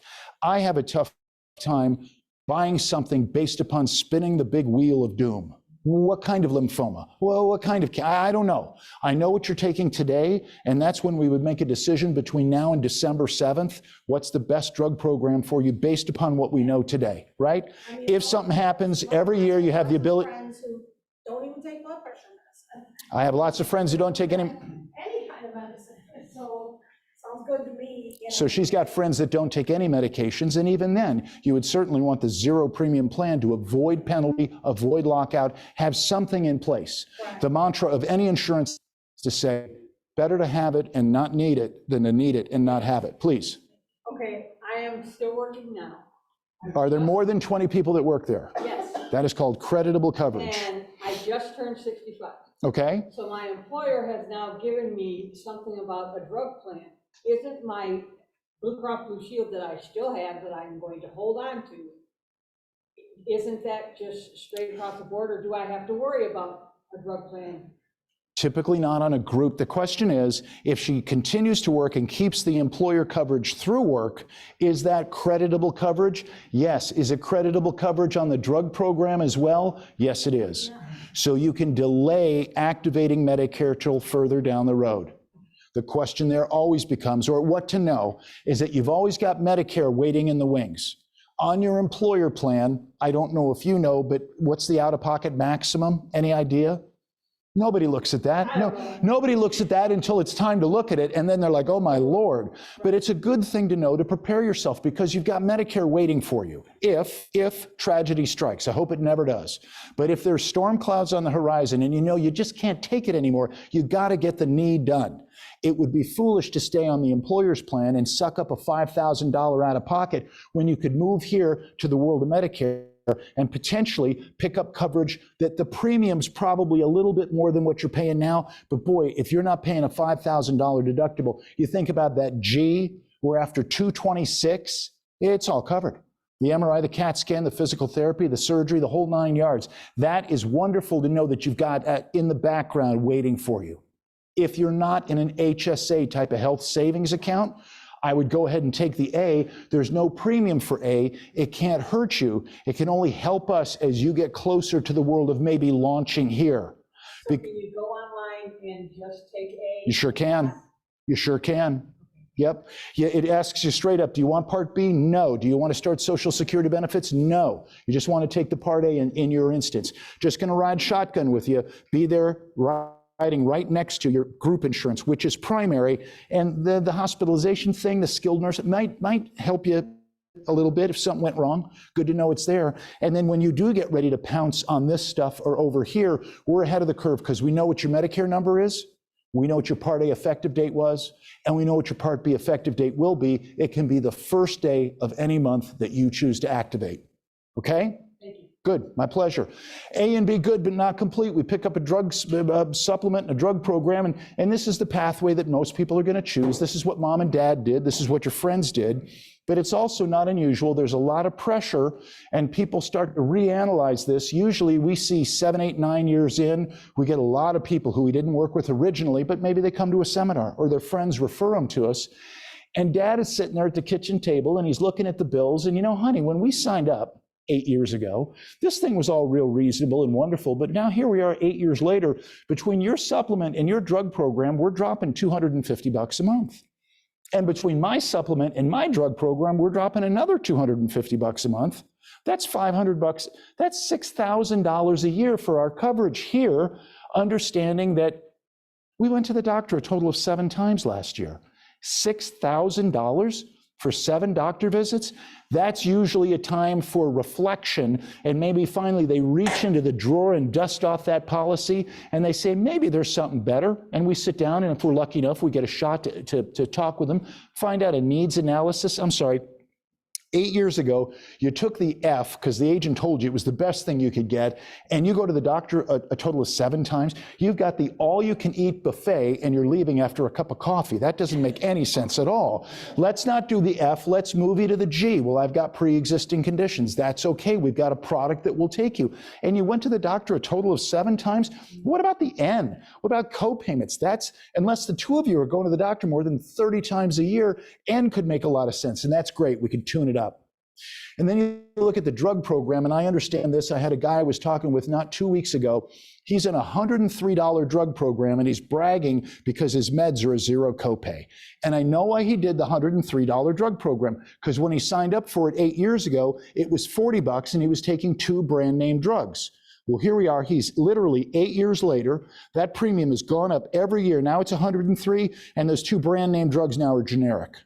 He's in a $103 drug program. He would be better in your zero premium drug program for next year. That's low-hanging fruit, and between mom and dad, we can tune it up, we can fix it. It looks really good. Look at the total savings, maybe even saving them a couple $100 a month, and it's a great feeling, but it's always mom that wants to know, how long could we be saving $200 a month? Don't tell you. Well, if you had chosen wisely initially, you would have saved all that money. I mean, it's a good feeling now. We tuned it up, but that 8 years of overpayments, that's water over the dam or under the bridge or wherever the water goes. That was because you didn't make a fully informed decision. But again, looking here at a couple that's going to drop $6,000 next year, whether they go to the doctor or not. Their worst case scenario, it all goes wrong, they pay $6,000.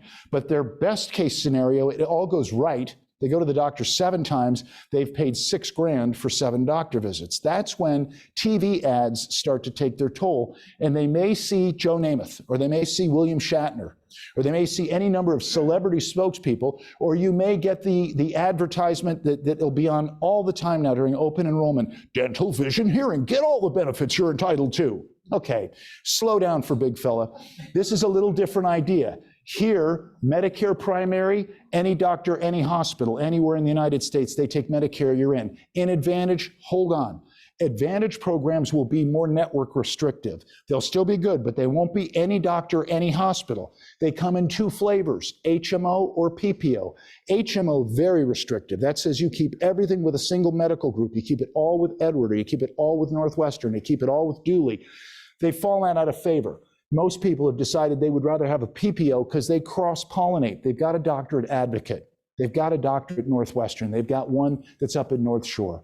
So this idea of Advantage with network restrictions, and remember on the supplement, no deductible, deductible, deductible with co-payments, driving down the premiums. That's one way to drive down premiums. And what Advantage does is now you've moved to an a la carte menu. Here, once you've paid your $226, we could literally have a supplement that picks up everything.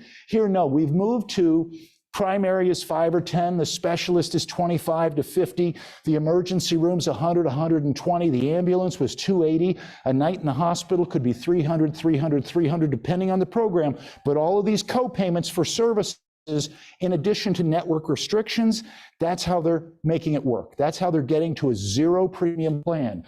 We said the government is not running Medicare on your $164.90. They're dropping over $1,000 a month. They'll take a lion's share of that and send it to a private insurance company.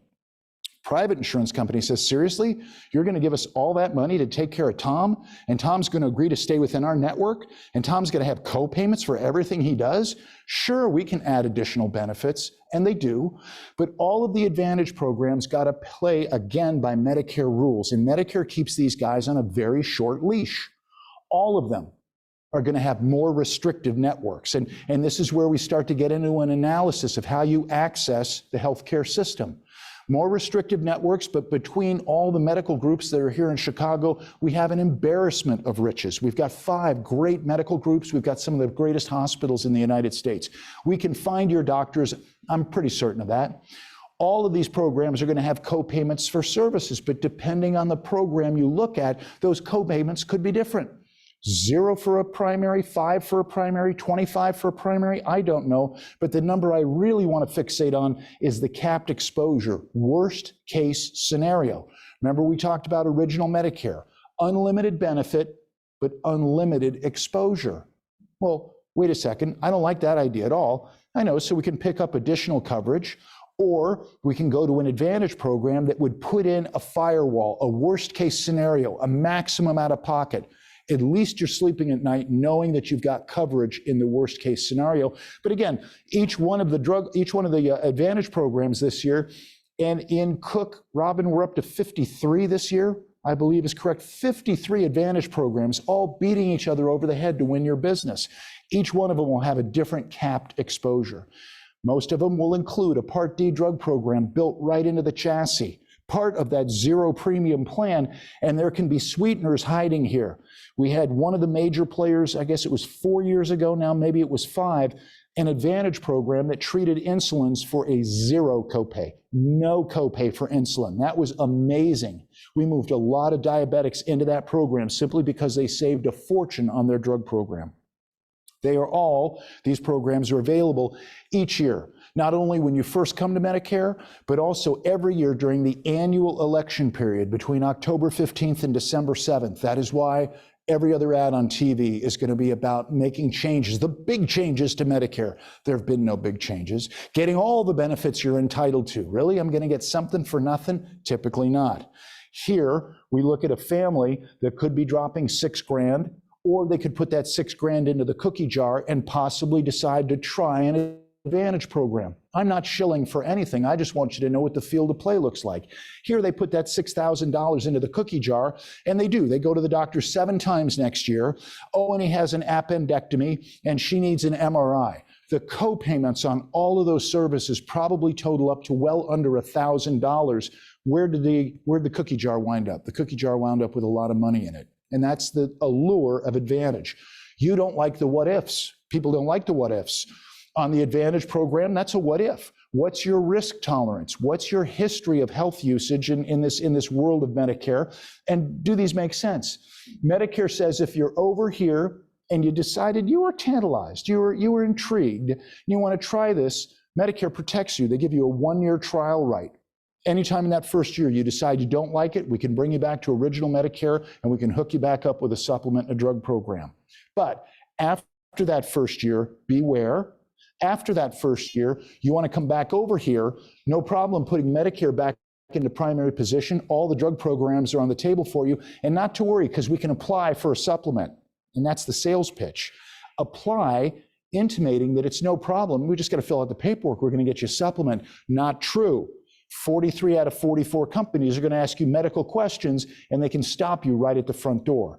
In Illinois, one of the very few states where we've got a Medicare supplement company that does not ask medical questions, that gives us the confidence and the ability to talk to people about these programs. Do they make sense? It depends on your risk tolerance. It depends on your finances. It depends on how much you travel. It depends on many variables. But when the fit is right, this can be a very sweet spot in the marketplace. That drug program can have some very interesting ability to save you money on that drug program. And we can do them every year between October 15th and December 7th.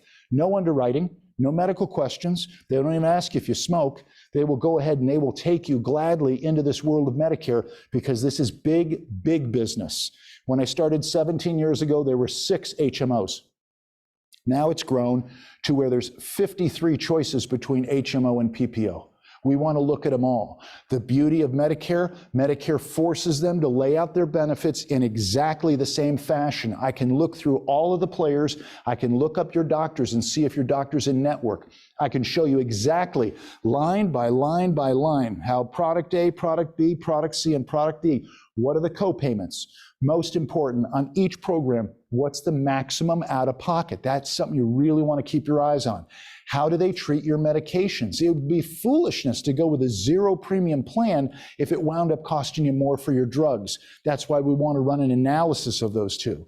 And during this annual election period, that's what we're doing with a lot of people.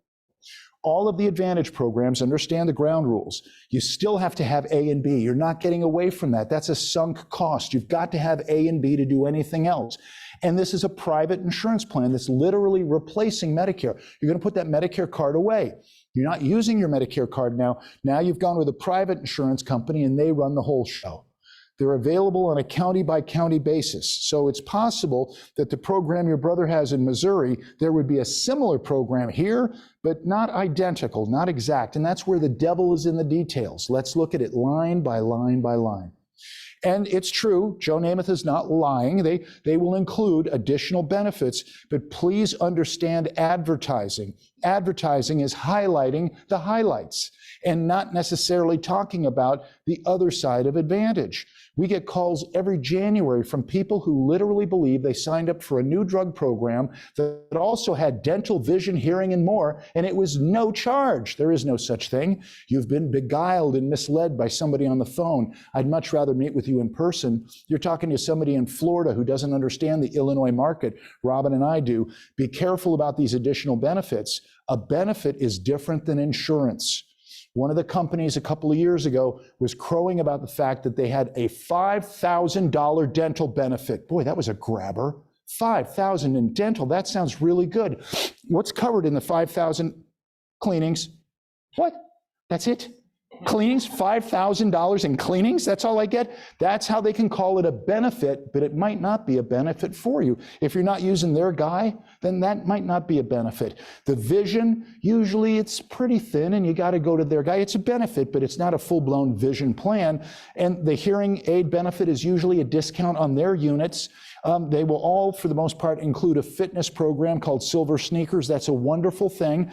But again, when we look at these companies and we see what they're doing and we send it out line by line and look at each of them, even at this point, early on, it's pretty apparent to us as agents, having worked with a number of people, there are certain companies that rise to the top and certain companies you just don't want to deal with. And really in this world of Advantage, it's always a good rule of thumb. If you ain't heard of them before, that's probably not a good place to be. We'd like to be with the big players. Medicare is protecting you, but you also have to defend yourself at all times. What exactly is involved in one of these Advantage programs? The devil truly is in the details. And that's one of the things that irks me about this idea of Advantage.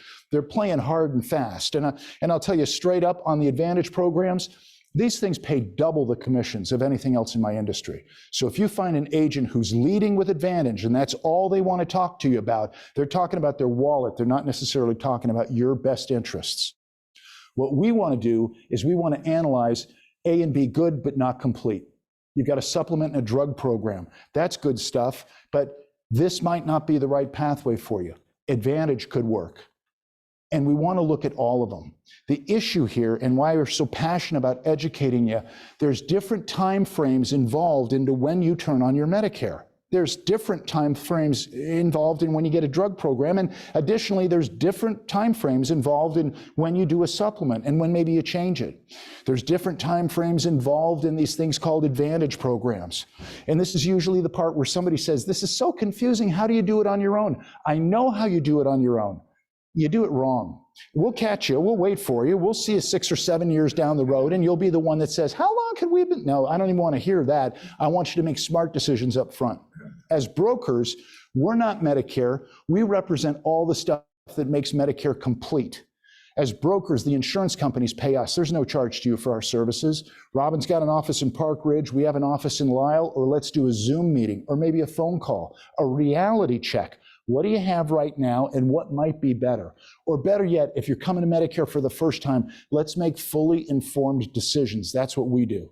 We don't ask for your email. We don't ask for your phone number. We got some business cards out if you want to take them, but that's completely up to you. All we ask is that we help you to make a fully informed decision. And when your friends and family ask you, because they will, this was so confusing. Well, what did you do? I want you to tell them, I got a guy, and give them my card, okay? So here's this thing, and there's Robin and David, the Beauty and the Beast, and we would gladly take more questions from you if you had them. Or maybe you just give us a call, please. I was wondering with Medicare Advantage. She was wondering with Medicare Advantage.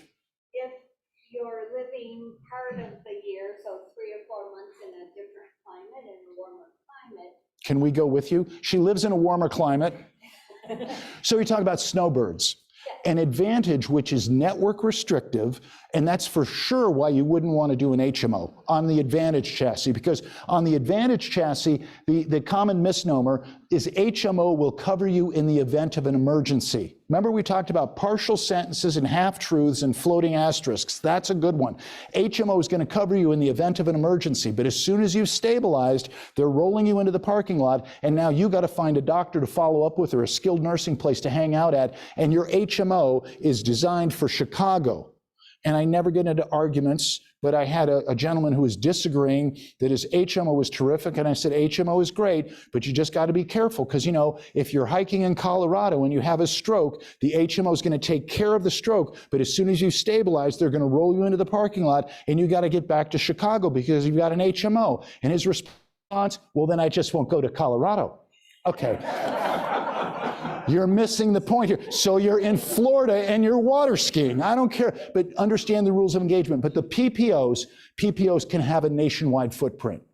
That's important to look at. And again, going with a big company that's got a big footprint, in a perfect world, we meet and you say, this is the medical group in Florida, this is the guy that I want to see. We can check all that for you. But the idea there is that if something were to happen, he would be able in Colorado to find a specialist to follow up with. He'd be able to find a skilled nursing facility. It's not as broad ranging as Medicare is, but certainly the PPOs give you that flexibility. Okay? Other questions? My pleasure. Thank you. All right. What else, please? I think you mentioned that, I think it was Medigap coverage. You said that there was one company in Illinois that doesn't underwrite. That's true. What's the catch? Is it not as good of coverage, or how come they don't underwrite but other companies? We talked about risk pools. Okay, the question is, she wants to know, how could a company on supplements not ask medical questions? They're so big that they will accept the occasional lemon, okay? But they know that risk pool is so large that they can withstand that occasional lemon, and they hang their hat on the fact that they are so benevolent that they'll take anybody. There's actually another company that will take anybody, but they have what's called a level 1 and a level 2 rate. Level 1 is for the healthy people. Level 2, they'll take, but their rates are so crazy that you probably would self-discover that's not necessarily where you want to be. But the idea of having that flexibility, critically important as we age. Don't be the person who throws it in the drawer and doesn't look at it again. This is too important. We want to keep this on a short leash. My God, it's complicated. No, it's not. It takes about, once we've got it running, less than 10 minutes a year. Just to be sure, are you in the right place? You are in the right place. What else? Come on, a couple more before we go.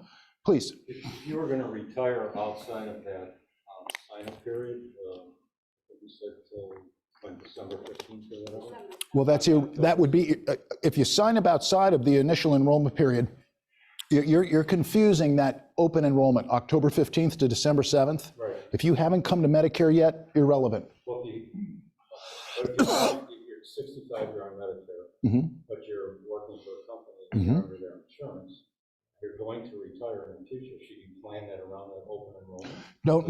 No need, because your ability to jump in here on this, that A and B, you could start that B as of the first day of any month. Just need the right paperwork, and you could start that June 1st or November 1st or September 1st. That annual election period would not become important to you until you had already been in the world of Medicare. And then the supplements, you can check it on that as well. You can jump into the supplements based upon the activation date of your Part B. Initially, they're all open to you, and then every month of the year, you can change these. So that's a misconception that you can only change your supplements during the annual election period. That's not true. You can change them any month of the year, but they can ask you medical underwriting questions. We change people all the time. We see their rates creep up, and we've got a better alternative. We're looking at that all the time. And the drug programs, those are the ones that are in guarantee right now. No questions asked from October 15th to December 7th. Or you have this ability to possibly entertain the idea of an Advantage program. Please. See, now, you're saying pick up Part A because it can't hurt you, but you're saying the Part B, when you activate it, is when that open enrollment thing happens? That's the go date. A doesn't have anything to do with it. No, Part A, there's no premium for A. If you've got group coverage through work and you don't have an HSA, you can go ahead and take that A. No premium, but some additional benefits. They were kind of thin, but those, if you had a hospitalization, A could help. If you needed skilled nursing, A could pitch in there a little bit. If you needed home health, or Lord forbid you needed hospice, that A could help you. And it's just riding shotgun with your coverage through work, because your coverage is primary. This is just a sidebar. It's not until you decide to leave that work coverage, activate the B, go all in here, that begins the window. It's all based upon that Part B activation date. Okay? What else? Please, in the back. So you sign up to do left-hand side of the okay? And then you want to, then the next year, do whatever, and you're thinking, hey, your situation changing. Can you go then to an advantage plan? I didn't understand what you're saying. The advantage programs are available to us when you, the question is the timing on this. When you first come to Medicare, it's all on the table for you. But you decide, as many people do, and we talked about the couple that went with original Medicare, the supplement and the drug program, and that's what most people do. It's not unusual at all. But then further down the road, they decide, you know what, this thing looks kind of attractive. Yes, this door opens every year between October 15th and December 7th. You've got that window. That would go into effect January 1st. First year, you've got a trial right. And what you'd have is the next year, here comes October 15th to December 7th. We better look at this again because these have changed for next year. The guy that was #1 this year, I don't believe is #1 next year. I believe there's somebody that's offering additional benefits that could make a change necessary. Government protects you. They say, oh, you missed your annual notice of change. Well, that's because you didn't open up your mail. They're forced to send you the annual notice of change. You didn't notice that something is different. You get into next year and you miss that October 15th to December 7th. That's a bummer because now you're stuck for the next year. No, you're not. Medicare protects you. Every year they give us what is technically called the open enrollment period. That's January, February, and March. We call it the Medicare mulligan. You get the opportunity, if you find out in January that your doctor's no longer in network, you find out in January, what do you mean you're not covering Eliquis? I didn't know this. Well, we told you it was in the annual notice of change. Did you read your annual notice of change? No, I didn't get it. Liar, it's there, it's in the mailbox. They got to send it to you, but you may find out that something has changed. Medicare gives you January, February, and March to make a one-for-one change. Every year. You get the opportunity to move from the Advantage program that this year was #1. Next year, I don't believe it is. We could move you to the one that maybe is more enticing. But they've made these things more and more user-friendly. The interesting part in this Medicare market of Advantage, they're going the other way now. Now we've got Advantage programs that do charge a premium. What? And it's a pretty significant premium, but what do you get for that? On that chassis, any doctor, any hospital that accepts Medicare, and zero deductible, zero out of pocket, everything's covered, not going to make financial sense at 65. Probably doesn't make financial sense at 70 or 75, but baby, at 80, that is a sweet spot. You're paying a premium that's less than the premium you've been paying. You're keeping all your doctors, and it includes a drug program built right into the chassis. That's something that for people who are now running into the increasing prices of these things could make a lot of sense further down the road. Different horses for different courses. What was right at 65 might not be right at 70. What was right for your neighbor could have been perfect for them, but would be a disaster for you. That's why we want to understand the rules of engagement, okay? Who made that decision? Who's this person that makes this decision? That's a great question. That would be one of these two very attractive people that could help guide you. Now, we're not selling nothing, but I just want to show you everything. Is it the government that's changing? These programs here, Yeah.